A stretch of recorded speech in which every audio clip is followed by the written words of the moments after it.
আসসালামু আলাইকুম। আমি ব্যারিস্টার ফারা খান আপনাদের সামনে এসেছি আপনাদের সাথে কিছু জিনিস শেয়ার করার জন্য। এখনকার পরিস্থিতিতে আসলে বলার মতন একটাই কথা আছে, সেটি হচ্ছে যে কোটা আন্দোলন নিয়ে কথা। এই কোটা আন্দোলন নিয়ে আসলে আমি কয়েকটি ভিডিও করেছি, লাইভ করেছি। সো আমি এখানে একটি বিষয় আমি আসলে বলতে চাচ্ছিলাম।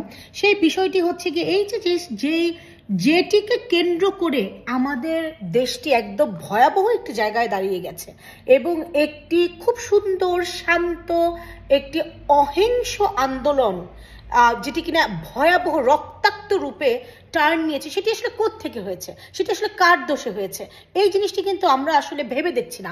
এই জিনিসটি নিয়ে কিন্তু আসলে অনেককেই আমি দেখছি না, অনেকে নানা রকম কথা বলছে, কিন্তু এই জিনিসটি কিন্তু আসলে বলছে না।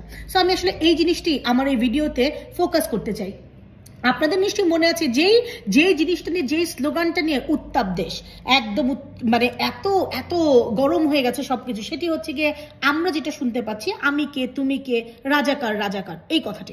এবং এই কথাটি বলার পর থেকে যে সাধারণ ছাত্রছাত্রীদের যে আন্দোলনটি ছিল, যে কোটা আন্দোলন, যারা যে আন্দোলনটি যেটা করছে, এই আন্দোলনের সাথে অনেকের একটি সিম্প্যাথি ছিল, সেই সিম্প্যাথিটা অনেক অংশে আসলে কমে গেছে এবং অনেক মুক্তিযোদ্ধারা এখান থেকে মুখ ফিরিয়ে নিচ্ছেন, অথবা অনেক যারা সুশীল সমাজ আছেন দাবি করেন, ওনারা এখান থেকে মুখ ফিরিয়ে নিচ্ছেন। কারণ কি? কারণ তারা বলছে আমি কে তুমি কে, রাজাকার রাজাকার, এই কারণটাই তো। কিন্তু আপনারা কি জানেন এটা যে পুরো স্লোগান নয়? আপনারা কি জানেন এই স্লোগানটির 3টি লাইন নিয়ে আসলে এই স্লোগানটি করা হয়েছিল। এই স্লোগানটির প্রথম লাইন এবং শেষ লাইন বাদ দিয়ে শুধুমাত্র দেশ এবং জাতিকে বিভক্ত করার জন্য, এই ছোট ছোট ইউনিভার্সিটি কলেজে পড়া ছেলেমেয়েগুলোকে মানুষের চোখে নিকৃষ্ট একটি জায়গায় দাঁড়া করানোর জন্যই এই জায়গাটি খুব খুব পরিকল্পিতভাবে তাদের স্লোগানে শুধুমাত্র দ্বিতীয় লাইনটি ব্যবহার করা হয়েছে। আপনাদের জানার সুবিধার্থে আমি আবারও বলছি, আপনারা অনেকে জানেন হয়তো, তারপরেও আপনাদেরকে বলছি, পুরোটি স্লোগান ছিল এটি। স্লোগানটি বলার আগে আমি বলে নিই, এই স্লোগানটি এসছে কোত্থেকে, স্লোগানটির উৎপত্তিটা কোত্থেকে। আমরা দেখেছি কয়েকদিন আগে আমাদের মাননীয় প্রধানমন্ত্রী, উনাকে একটি সংবাদ সম্মেলনে উনাকে জিজ্ঞাসা করা হয়েছিল এই কোটা প্রসঙ্গে। তো সেখানে উনি একটি লাইন বলেছিলেন, সেখানে বলেছিলেন যে এই কোটা মুক্তিযোদ্ধা সন্তানেরা নাতিপুতিরা পাবে না তো কি রাজাকারের নাতিপুতিরা পাবে, উনি এরকম একটি কথা বলেছিলেন। এবং এই কথাটির থেকেই আসলে এই বিস্ফোরণটি হয়েছে। এই কথাটির থেকেই আসলে আমরা যা দেখেছি, এরপর থেকেই দেখেছি আমরা জিনিসগুলো, আমাদের দেশটি ভয়াবহ দিকে রূপ নিয়েছে। এখন আমার কথা হচ্ছে কি, এই যে দেখেন এই ছেলেমেয়েগুলো, আমাদের যখন 1971 সালে যখন মুক্তিযুদ্ধ হয়েছিল, সেই হিসেবে আপনি যদি হিসাব করেন তখন মুক্তিযোদ্ধার সংখ্যা কত ছিল, আর এখন আমাদের দেশে তখন তো আমাদের জনগণই ছিল হচ্ছে 7.5 কোটি, আর এখন জনগণ হচ্ছে কি 18 কোটি। সো এখন যদি আপনি যদি ঢালাও ভাবে যদি কাউকে বলেন যে মুক্তিযোদ্ধা সন্তানেরা পাবে না তো কি রাজাকারের সন্তানেরা পাবে, নাতিপুতিরা পাবে, তাই যদি হয়, তার মানে কি ওই যেখানে যত পার্সেন্ট মুক্তিযোদ্ধা ছিল, যে উনাদেরকে বাদ দিয়ে বাকি যারা আছে সবাই তো রাজাকার, এটাই কি বলা হচ্ছে, এটাই কি বলার চেষ্টা করা হচ্ছে। কিন্তু সবাই তো আসলে রাজাকার না। যেমন আমি নিজে আমি একজন মুক্তিযোদ্ধা পরিবারের সন্তান, কিন্তু আমি তো কোটার সংস্কার চাই, তাহলে কি আমি রাজাকার? তাহলে কি আমার পরিবার রাজাকার? আর এখানে আরেকটি কথা আমি বলতে চাচ্ছি, সেটি হচ্ছে গিয়ে, এই যে দেখেন এই স্লোগানটির মাননীয় প্রধানমন্ত্রী ওনার এই কথাটি বলার পরে ছাত্রছাত্রীরা যে স্লোগানটি নিয়ে মাঠে এসেছিল, এটার প্রতিবাদে তারা যেটি বলেছিল সেটি হচ্ছিল গিয়ে, চেয়েছিলাম অধিকার, হয়ে গেলাম রাজাকার, আমি কে তুমি কে, রাজাকার রাজাকার, কে বলেছে স্বৈরাচার স্বৈরাচার। এই যে তার মানে কি দেখেন, এই 3টি লাইন মিলিয়ে কিন্তু হচ্ছে গিয়ে এই একটি স্লোগান, কিন্তু খুব ট্যাক্টফুলি সরকার এবং সরকারের এজেন্ট যারা আছে, সংবাদপত্র এর মধ্যে আছে, কিছু আছে আমরা জানি, তারা কিনা সরকারের জিনিসগুলোকেই সরকারের মতন করে প্রচার করতে চায়। সো ওনারা যারা আছেন, ওনারা কি করেছে, ওনারা চেয়েছিলাম অধিকার, বনে গেলাম রাজাকার, এই লাইনটা বাদ দিয়েছে। আবার কে বলেছে স্বৈরাচার স্বৈরাচার, সেই লাইনটি বাদ দিয়েছে। তারা মাঝখান থেকে আমি কে তুমি কে, রাজাকার রাজাকার, এই লাইনটি তারা ক্যাপচার করে, এই লাইনটি তারা আপনাকে আমাকে শোনাচ্ছে, এই লাইনটি তারা দেশ বিদেশে প্রচার করছে, এই লাইনটি দিয়ে তারা হেডিং করছে। এই লাইনটিতে আমরা তো জানি আমাদের দেশ যেহেতু মুক্তিযুদ্ধ করে এত শহীদের রক্তের বিনিময়ে, মা বোনদের ইজ্জতের বিনিময়ে স্বাধীন হয়েছে, আমাদের মুক্তিযোদ্ধারা, ওনাদের প্রতি আমাদের সবসময় বিশেষ একটা সেন্টিমেন্ট কাজ করে, আমাদের একটি ইমোশন কাজ করে। এবং আমাদেরকে রাজাকার বলে রাজাকার, এখনকার এই ছেলেমেয়েদেরকে, এই সাধারণ জনগণদেরকে রাজাকার বলে এরকম একটি বাজে নাম, জঘন্য নিকৃষ্ট একটি নামে তাদেরকে ডেকে আসলে তাদেরকে এই মুভমেন্ট থেকে, তাদেরকে মুক্তিযোদ্ধাদের কাছ থেকে এবং সাধারণ জনগণের কাছ থেকে দূরে সরিয়ে দেওয়ার একটি চেষ্টা, একটি অপচেষ্টা, একটি অসম্ভব নোংরা একটি চেষ্টা করা হয়েছে। এবং এই চেষ্টাটার কারণে দেখেন কি হয়েছে, আজকে পর্যন্ত আমরা দেখেছি কতগুলো প্রাণ চলে গেছে, কতগুলো জীবন ঝরে গেছে। এরা কিন্তু সবাই মেধাবী ছাত্রছাত্রী, এরা কিন্তু ইউনিভার্সিটিতে পড়ে, কলেজে পড়ে, এরা কিন্তু কেউ কিন্তু একদম অশিক্ষিত যে তা না।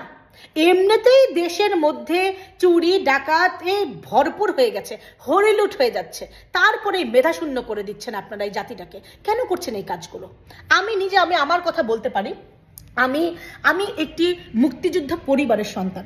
আমার চাচা, আমার মেজো চাচা সিরাজুল আলম খান দাদা ভাই, উনি 1962 সালে নিউক্লিয়াসের জন্ম দিয়েছেন। উনাকে বলা হয় স্বাধীনতার রূপকার। আমি সেই পরিবারের মেয়ে হয়ে, সেই পরিবারের সন্তান হয়ে আমি নিজেও তো কোটা সংস্কার চাই। কারণ আমি চাই না কোনো মুক্তিযোদ্ধাকে অপমান করা হোক, কোনো কারণ আমি জানি, আমি শুনেছি, আমি দেখেছি আমার পরিবার থেকে কোনো মুক্তিযোদ্ধা কিন্তু কোটার জন্য দেশ স্বাধীন করেনি। কোনো মুক্তিযোদ্ধা কিছু পাবে সেই বিনিময়ে দেশ স্বাধীন করেনি। অবশ্যই ওনাদেরকে আপনি সম্মান করবেন, আমরা ওনাদেরকে সম্মান করব। যে মুক্তিযোদ্ধারা, প্রকৃত মুক্তিযোদ্ধা কত পার্সেন্ট অসহায় আছে আপনারা জানেন? আমরা তাদের খবর রাখি।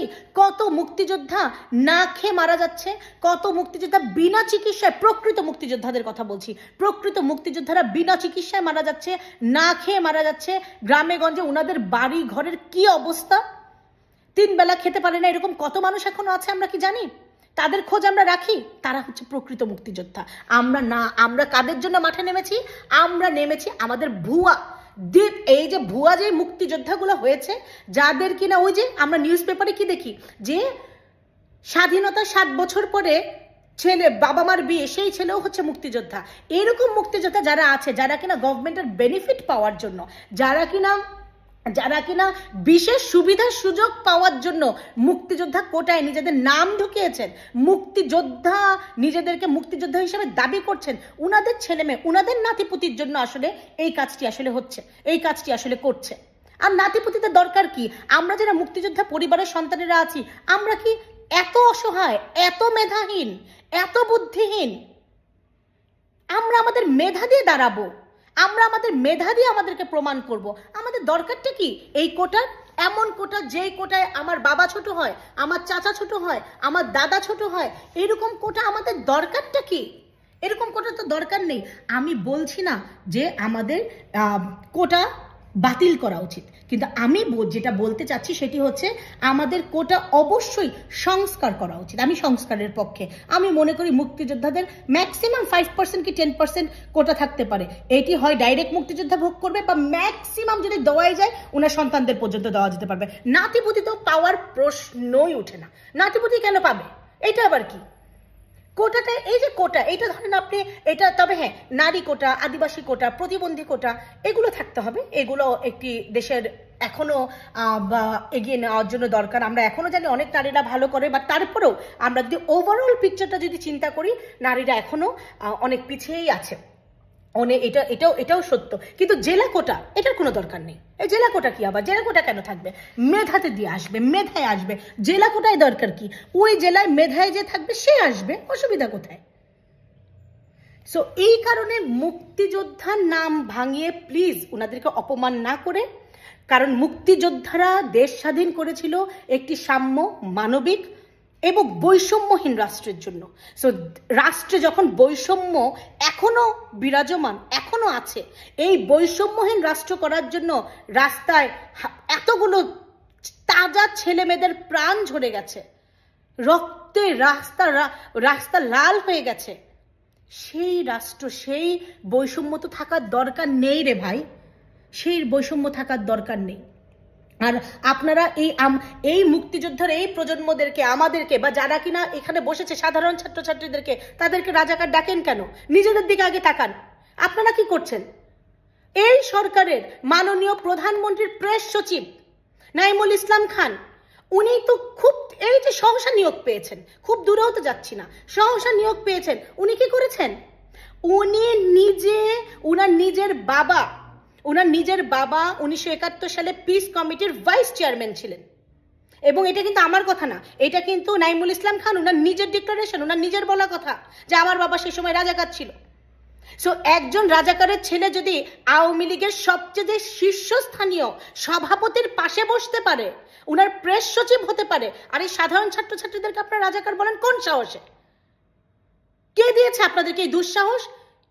এই বাংলাদেশ আমাদের সবার, এই বাংলাদেশ স্বাধীন করেছে আমাদের বাবা চাচারা, আমাদের আমাদের আমাদের সবাই মিলে এই দেশটি স্বাধীন করেছে। আপনারা তো একা স্বাধীন করেননি। আপনারা আপনাদের পাশে গদিতে রাজাকার বসিয়ে রেখে আমাদেরকে আপনারা রাজাকার বলে ডাকেন।